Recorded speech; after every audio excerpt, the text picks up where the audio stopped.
everyone, Scott Hansen here from NFL Red Zone. I hope you're checking out 1 hour of 5 Yard Rush, one of the best podcasts on NFL football in the UK.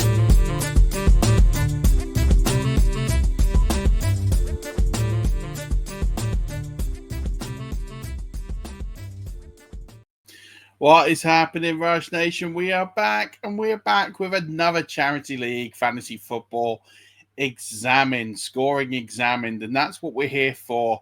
It is Charity Bowl season, and we're here, therefore, to break down all of these wonderful leagues that all these wonderful people are putting out there for us to enjoy.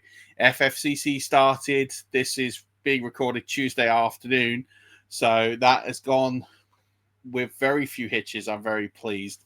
Thank you to everyone who has been engrossed and supportive in that particular tournament. We have been cooking in lots of great tournaments. The FF7s run by Iggy has gone very, very well. Win a fast league there. That's almost done. The Fantasy Sanctuaries MPS Bowl is in its final round. That is close to completion. The JTT Cup is cooking. That is going well. And I have built a very contrarian team so far in that one, but we're not here to talk about those leagues. And the Orkney Bowl is finished as well. Orkney Charity Bowl, should mention that one. Scottish Bowl is winding to a conclusion. All those videos, if you want them, are here on the channel. If this is the first time you watch this, because you're watching it for this, welcome. My name is Murf. I've been in this space for a long time, and I like doing these Charity Leagues Examined. Got a great channel with some great guests putting on some great content. So hit that like and subscribe button. Do me a favor, help me grow and put content out there continually, ad-free and also cost-free to most of you. We're going to debut a new tournament this year. The Women of Fantasy Football's Goddesses and Gods, or Gods and Goddesses. I don't know the order. I should do. But in the sheet that I'm going to make publicly available to all of you, I've done Gods and Goddesses in the show sheet and in the title I've done Goddesses and Gods. So I'm right somewhere and wrong somewhere else. It's fine. It's called hedging. We are here just to talk about the scoring in this league. It is a little bit different. The scoring, there are some points bonuses in here, but it's not too crazy compared to some of the other leagues out there, like the Super League, like the JTT Cup, like the FFCC. You know, it's not the craziest scoring, but one of the big draws of this tournament is you get to play with an absolute titan. There are some phenomenal people in this. I'm in the Lindsay Rhodes division, so shout out to Lindsay Rhodes for taking part and hosting. But there's some phenomenal people you can draft with, and that's kind of the whole point of this tournament. So very special thing the Women of Fantasy Football are doing, and they're making some great strides in getting more women playing fantasy football, and that's just good for everyone. So support their cause, donate to their charities. They're donating to charities to promote women, and it's a phenomenal sort of cause and what they're doing there to make that happen. So make sure that you do that and offer a donation there, even if you're not playing, you know, and I'll put some of the links to where the charity is based and how you can donate. So hit that in the scoring as well in the description. The scoring for this is lots of bonuses for 40, 50-yard TDs. As I've kind of mentioned in previous videos, they're kind of snazzy, but there's not that many. People seem to think there's loads because they watch lots of Red Zone. There aren't that many. You just watch a lot on repeat. There are a few, but there's not tons. There are reception bonuses, and they differ per position. So 1.5 point for RB, 1.25 for wide receiver, 2 points per reception for tight ends. Tight ends get a boost. They're also 0.25 for rushing attempts, which is why you're going to see running backs up the table here when we're looking at the scoring. So that's going to be really important to break down, that you are going to see these running backs be quite high up, and they are a premium. It is a super flex league, so you can start 2 QBs with that super flex, 2 running back, 3 wide receiver, 1 tight end, 3 flex. Quite a deep bench, so it is plenty going on in this particular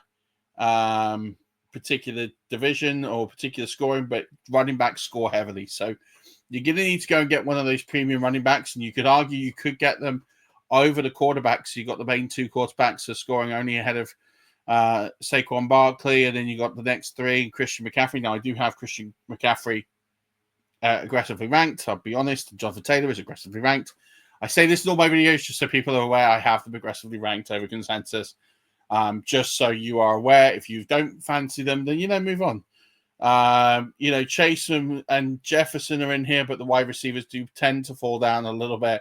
Amon St. Brown is my wide receiver 3. He is all the way down at 36 in total points. So that's one to consider. And the tight ends, although they get a boost, don't get a huge boost, which is why you're seeing Kittle, McBride as my 2 and 3, round about 60, 61. Brock Bowers is the only one here that finishes 30 points higher. So he is worth the premium. Everybody else is not. So that's the kind of thing just to keep into consideration with this scoring. You need to attack RB frequently and high.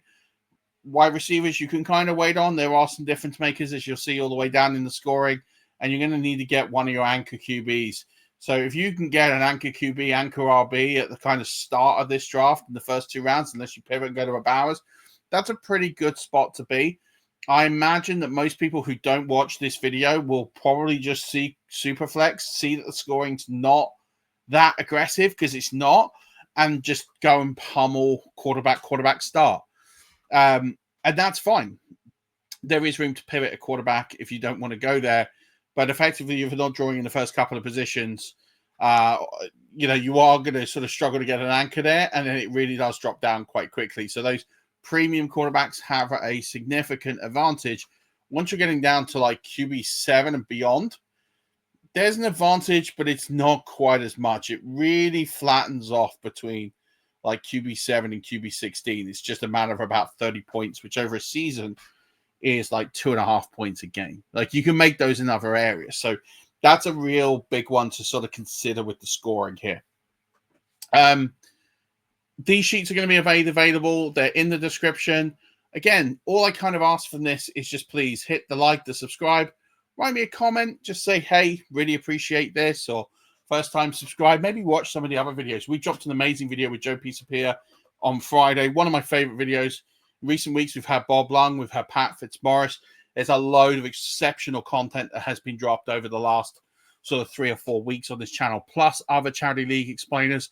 And if you're in other charity leagues, I'm going to be dropping all of them in here. I think there's only 2 I'm not doing this year. One, because I'd never heard of it until someone had mentioned it to me, and one for other reasons that I'm not choosing not to participate. But everything else I am in and I'm there. So if you are new to the channel, check them out. But I just want to give a massive shout out to all the folks, Women of Fantasy Football. I know Faith is a big part of that. I know that Wendy Early's part of that. I know that there's some phenomenal women who are just brilliant, and they're really leading the change and making it safe for women to play fantasy football. There are unfortunately some people out there that unfortunately feel threatened or don't like playing with women, or for whatever reason, without any real intelligence, think that they know less about football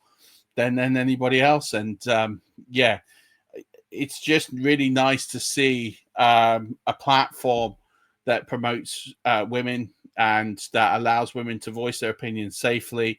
And it's great to see more and more female players. I'm starting to see them more in the tournaments. We talked about Battle of Sexes yesterday, which Wendy's a big part of. And, she did a phenomenal job with Michael and everybody there to really get these people, to get people embracing playing with women and to have more women playing. And that's what we want. Scott Fish has done a great job for a number of years inviting women into the Scott Fish Bowl. And, we are seeing massive strides. We need to see more. It's not enough, but we are seeing some positive change, and more tournaments like this, approaching the good work that women are doing in this space, because there are so many. We've had so many on here. I'd love to have so many more female contributors on here as well, because they produce amazing content and they are just vital to have different voices from different backgrounds and different opinions. That makes us smarter. If you are into reading and want to read books, there's a great book written by Matthew Said, who's a former table tennis player. I've gone well off the rails with this video. It's called Rebel Ideas, and it's about the study of having diversity actually be a linchpin to getting more creative ideas, and why people from diverse backgrounds actually come to outcomes significantly faster than people from the same backgrounds, talking the same, looking the same, thinking the same. And that's because there's less challenge, and therefore there's less ingenuity in the ideas. So let's embrace diversity. I'm sure that some people are going to write some comments on here that they don't feel threatened by this, and that's absolutely fine. I don't care. But ultimately, we're here to support all people from all backgrounds, all creeds, all colors, all religions, all orientations, absolutely everybody, because that's what humanity needs. That's my preach for the day. Thank you so much for subscribing, liking this video, and I look forward to seeing more of you on the channel, in the chats, in drafts over the summer. Don't forget, as always, keep rushing.